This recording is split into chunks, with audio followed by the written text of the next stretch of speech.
முறைக்கு சொல்லி அனுப்பு, இது நம்ம ஊரு விழா. ஊருக்கே ஒரு நோம்பினா அது கோயம்புத்தூர் விழா. உப்பு சமா இருந்தாக்கா ஊரு பக்கம் வாடா. அரிசி பருப்பு சோறு விருந்து இருக்கு ரெடியா. ஹாய் ஃப்ரெண்ட்ஸ், நான் சங்கீதா. வெல்கம் டு கோவை விருந்து. இன்றைக்கி நம்ம கிச்சனில் என்ன செய்ய போகிறோம்னா சூப்பரான மோர் குழம்பு செய்ய போகிறோம் பூசணிக்காய் வச்சு. வாங்க அது எப்படி செய்கிறதுன்னு பார்க்கலாம். அதுக்கு முன்னாடி நீங்கள் நான் சேனலை சப்ஸ்கிரைப் பண்ணலைன்னா சப்ஸ்கிரைப் பண்ணிக்கிங்க. பக்கத்து அடிக்கிற பெல்லைக்கானி கிளிக் பண்ணுங்கள். அப்போ தான் நான் இனிமேல் போகிற வீடியோஸ் எல்லாம் உங்களுக்கு ரெகுலராக வரும். இப்போ வாங்க வீடியோக்குள்ளே போகலாம். இப்போ பூசணிக்காயை இந்த மாதிரி ஸ்கொயராக நான் கட் பண்ணி சேர்த்துருக்கேன். கொஞ்சம் ஒரு அளவு மீடியம் சைஸாக அறுத்துக்குங்க. கூடவே ஒரு 1/4 டீஸ்பூன் மஞ்சத்தூள், ஒரு 1/2 டீஸ்பூன் உப்பு சேர்த்துக்கலாம். இது வந்து நீர்க்காய் தான், அதனால் அதே தண்ணி விடும். அதனால் ஒரு 1/2 டம்ளருக்கு கம்மியாக தண்ணி வச்சுங்க. ஒரு 1/4 டம்ளருக்கு கொஞ்சம் அதிகமாக வச்சுருக்கேன் நான் தண்ணி.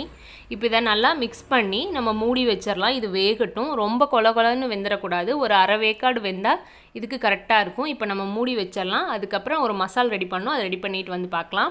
இப்போ நான் தேங்காய் துண்டு இந்த மாதிரி கட் பண்ணி சேர்த்துருக்கேன். உங்களுக்கு துருவுனதாக இருந்தால் ஒரு 2 ஸ்பூன் சேர்த்திக்கலாம். கூட 3 பச்சை மிளகாய் சேர்த்துக்குங்க. ஒரு ஸ்பூன் வந்து சீரகம் சேர்த்துங்க. நான் சின்ன ஸ்பூனுங்க, நான் 2 ஸ்பூன் சேர்க்குறேன். இது கூடவே 2 துண்டு இஞ்சி, ஒரு வரமிளகாய் சேர்த்துக்கலாம். இப்போ இது வந்து நான் ஒரு 10 நிமிஷம் இருக்கும் ஊற வச்சுருக்கேன். அரிசி 1 ஸ்பூன் வந்து துவரம்பருப்பு 10 நிமிஷம் ஊறி இருக்குது, அதையும் இதில் சேர்த்துக்கலாம். அப்போ தான் குழம்பு வந்து நல்லா கெட்டியாக கிடைக்கும் நம்மளுக்கு. கொஞ்சமாக தண்ணி விட்டு, ரொம்ப தண்ணி விட்டுறாதீங்க, கொஞ்சமாக தண்ணி விட்டு அரைச்சிடலாம். இப்போ இது நல்லா வெந்துருச்சு. இப்போ நம்ம குழம்ப தாளிச்சிக்கலாம். ஒரு கடாய் வச்சுருக்கேன். அதில் 2 ஸ்பூன் வந்து நான் தேங்காய் எண்ணெய் சேர்த்துருக்கேன். தேங்காய் எண்ணெயில் தாளிச்சிங்கன்னா ரொம்பவே சூப்பராக இருக்கும். கூடவே கடுகு, கடலைப்பருப்பு சேர்த்துக்கலாம். ஒரே ஒரு வரமிளகா சேர்த்துருக்கேன். கூட ஒரு கொத்து கருவேப்பிலை சேர்த்துலாம். இது நல்லா பொரிஞ்ச பின்னாடி நம்ம வேக வச்ச பூசணிக்காயை இதில் சேர்த்துக்கலாம். இதை நல்லா மிக்ஸ் பண்ணி விடுங்க. தேவையான அளவு உப்பு சேர்த்துக்கலாம். இப்போ நம்ம அரைச்சி வச்ச மசாலா இருக்குல்ல, அதையும் இதில் சேர்த்துக்கலாம். ரொம்ப தண்ணியாக செஞ்சிட வேண்டாம், கொஞ்சம் கெட்டியாக தான் இருக்கணும். இதை நல்லா மிக்ஸ் பண்ணி விடுங்க. இது நல்லா மிக்ஸ் ஆகணும். இப்போ ஒரு 1/4 டீஸ்பூன் நீங்கள் மஞ்சத்தூள் சேர்த்துக்கலாம். இப்போ தேவையான அளவு உப்பு சேர்த்துட்டு இதை நல்லா மிக்ஸ் பண்ணி மூடி வச்சிடலாம். ஒரு 2 or 3 மினிட்ஸ் இருந்தால் போதும். நல்லா அது ஏற்கனவே வெந்தது தான். இந்த மாதிரி ஒரு கொதி வந்துடுச்சு. பாருங்கள், நான் தயிர் ஒரு 3 கப்பு, சின்ன கப்பில் 3 கப் எடுத்து வச்சுருக்கேன். அதை நல்லா அடிச்சுக்குங்க. தயிர் இல்லைன்னா திரியாக இருக்கும். இந்த அளவுக்கு நல்லா பாருங்கள் கெட்டி ஆயிடுச்சு குழம்பு. பாருங்கள் நல்லாவே வெந்துடுச்சு.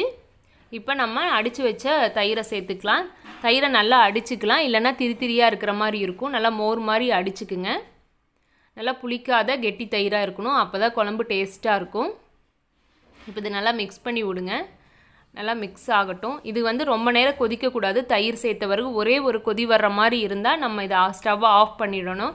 அப்போ தான் நல்லாயிருக்கும். இல்லைனா ரொம்ப திரிஞ்சிரும். தயிர் தனியாக, தேங்காய் தனியாக, அந்த மாதிரி தண்ணி விட்ட மாதிரி திரிஞ்சிரும். பாருங்கள், இந்த மாதிரி கொதி வருது போதும். இந்த ஸ்டேஜில் நம்ம ஒரு கொத்து கருவேப்பிலை சேர்த்துக்கலாம். அவ்வளோதான் ஃப்ரெண்ட்ஸ், சூப்பராக ரெடி ஆகிடுச்சு. நம்ம ஸ்டவ் ஆஃப் பண்ணியாச்சு. சூப்பராக இருக்கும். சாதத்தோடலாம் சாப்பிட ட்ரை பண்ணி பாருங்கள். வீடியோ பிடிச்சிருந்தா லைக் பண்ணுங்கள், ஷேர் பண்ணுங்கள், கமெண்ட் பண்ணுங்கள் ஃப்ரெண்ட்ஸ். தேங்க்யூ.